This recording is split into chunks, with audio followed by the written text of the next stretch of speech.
Bonjour, moi c'est Madi, je suis Head of Portfolio chez Savvy Venture. Savvy est un fonds d'investissement spécialisé dans la technologie avec un focus Afrique francophone important. On investit dans des startups tech africaines, notamment en Afrique francophone, donc Sénégal, Côte d'Ivoire, Cameroun, etc. et même Afrique francophone du Nord, Maroc et autres. On investit depuis 2017 sur des tickets entre 500 000 et 3 millions d'euros dans des boîtes entre le pré-seed pour un petit ticket, le seed et la série A pour la plupart des investissements.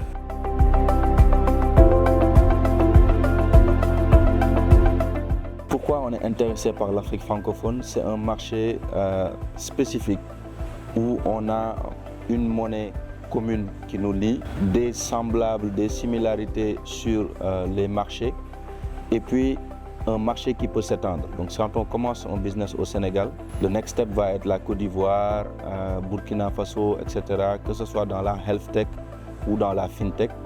Et c'est plus facile, par exemple, dans la fintech parce qu'on a l'UEMOA qui nous lie pour la plupart des pays d'Afrique francophone de l'Ouest. On a la CEDEAO qui nous lie en termes de marché et on a la monnaie qui est une monnaie commune que l'on peut partager. Ce qui crée donc un marché plus important, un peu plus stable. Et c'est pour cela qu'on est focus Afrique francophone.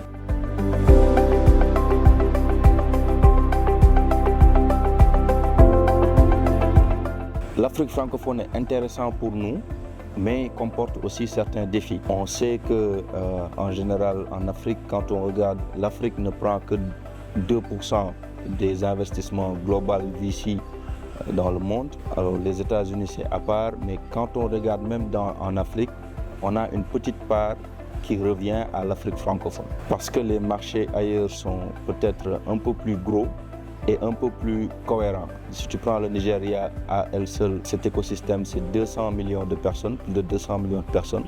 Il est plus facile de développer une fintech qui deviendra une licorne au Nigeria.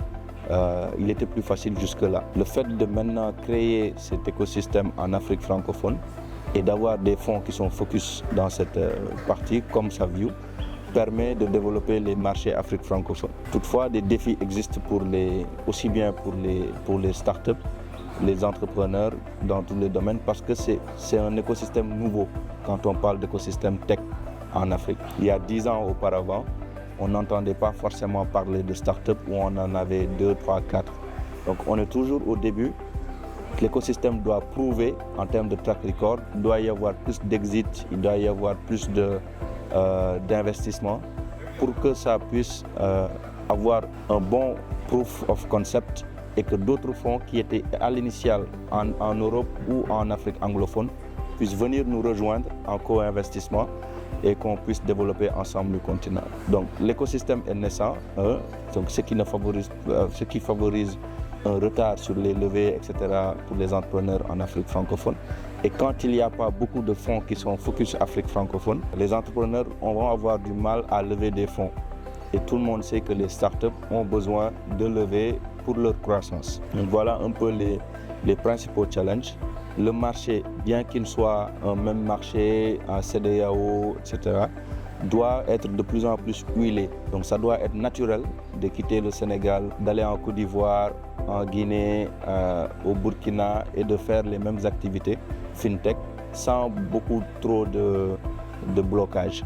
Donc ça aussi, ça reste à être huilé, mais les gouvernements y travaillent et on a espoir que dans les années à venir, avec les succès des startups que l'on connaît maintenant, que je ne vais pas citer dans la fintech, etc., et dans la health tech, dans la edtech et autres, ça permettra de créer un meilleur écosystème et l'Afrique est vue comme un potentiel, l'Afrique francophone encore plus.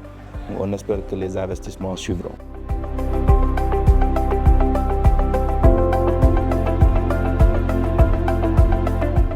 L'un des principaux problèmes, ça va être la taille de marché. On comprend qu'il n'y a pas forcément assez de données palpables qu'on peut retrouver facilement, mais il faut que les entrepreneurs fassent le travail de créer cette donnée ou bien au moins de la mobiliser et puis de l'agréger pour que ça puisse être présenté à différentes parties prenantes. Pas forcément que les investisseurs, mais même des parties prenantes commerciales, pour des partenariats commerciaux.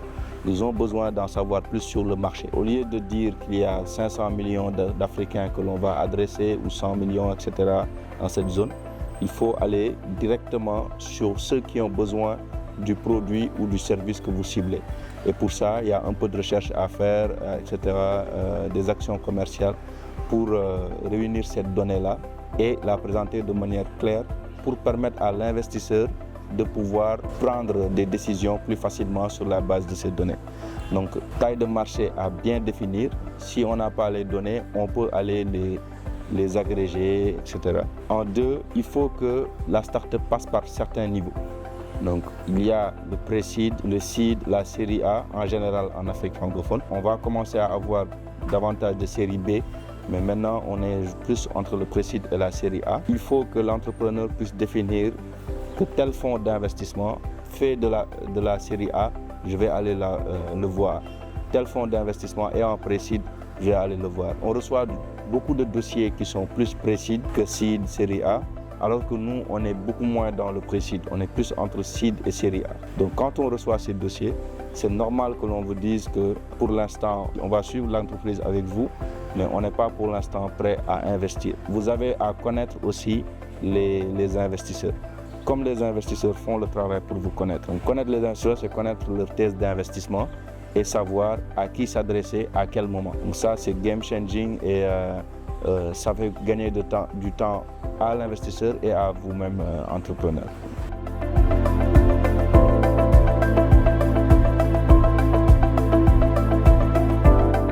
Quand on évalue les startups, en général, il y a un premier call ou un premier meeting, en tout cas, il y a un premier contact qui se crée. C'est là où on vient de découvrir la startup. On nous l'a présentée, on nous l'a recommandée, ou bien la startup est venue à notre site web, savvy.vc, pour postuler. Une fois qu'on examine et qu'on regarde que ça peut matcher avec notre thèse d'investissement, on initie un premier call. Quand on initie un premier call, on essaie de se convaincre du marché, je le dis, de l'équipe, du besoin et des pain points que répond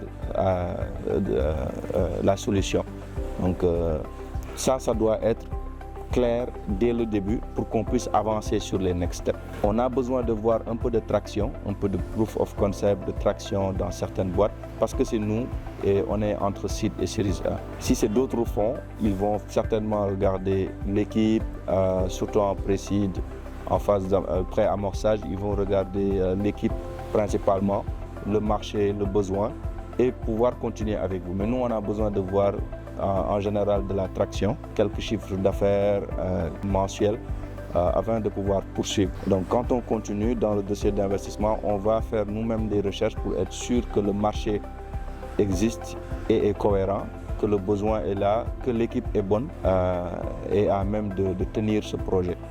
Donc voilà principalement les éléments que l'on regarde et initialement, il faut que ça soit cohérent avec notre thèse d'investissement. Donc tout ça peut être très bien, mais que ça ne répond pas à notre thèse d'investissement. Dans ce cas, on n'avance pas avec cette structure.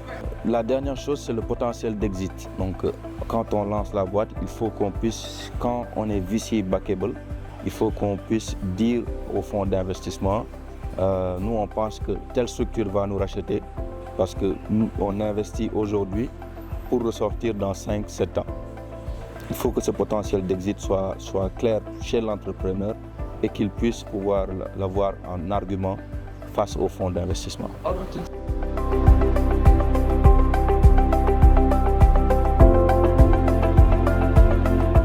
Je cite PAPS, où l'un des cofondateurs est Bambalo, et ses capacités entrepreneuriales et commerciales et ses capacités à pouvoir s'adapter au marché en passant de last mile delivery initialement à maintenant à du end-to-end logistique, B2B principalement, a aidé considérablement au développement de la boîte. Donc PAPS a aussi reçu le soutien de plusieurs acteurs, dont des fonds d'investissement comme Savvy, qui ont accompagné depuis un bon moment en investissant dans la boîte, mais aussi en apportant des conseils stratégiques, en étant hands-on dans le portfolio management, value creation, en aidant à arranger certains clients sur le business development, en aidant à du fundraising additionnel, etc.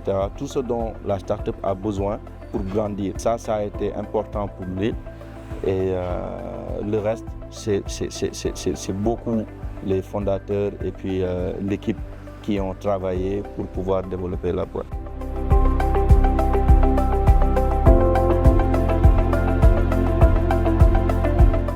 Les entrepreneurs doivent être connectés parce que la plupart des boîtes que l'on reçoit, on est plus convaincu quand ça nous a été recommandé dans le sourcing.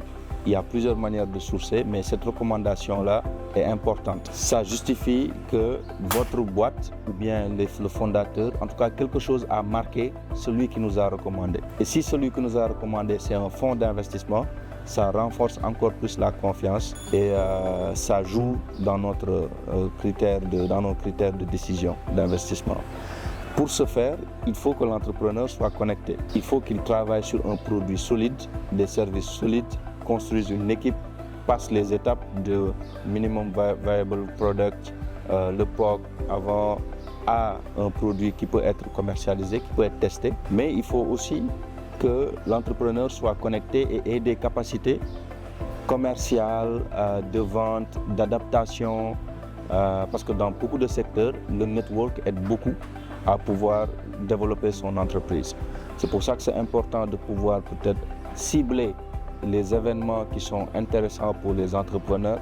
Il y en a pas mal au Sénégal qui peuvent être intéressants où il faut retrouver des investisseurs, d'autres entrepreneurs pour pouvoir parler du projet, susciter une certaine attention qui se transformera ensuite en de la recommandation. Donc il faut aussi être connecté peut-être sur certains réseaux sociaux professionnels pour pouvoir savoir quel fonds est présent dans quel endroit géographique et comment est-ce qu'on peut les approcher, etc. Donc tout cela, c'est important pour l'entrepreneur, pour son succès.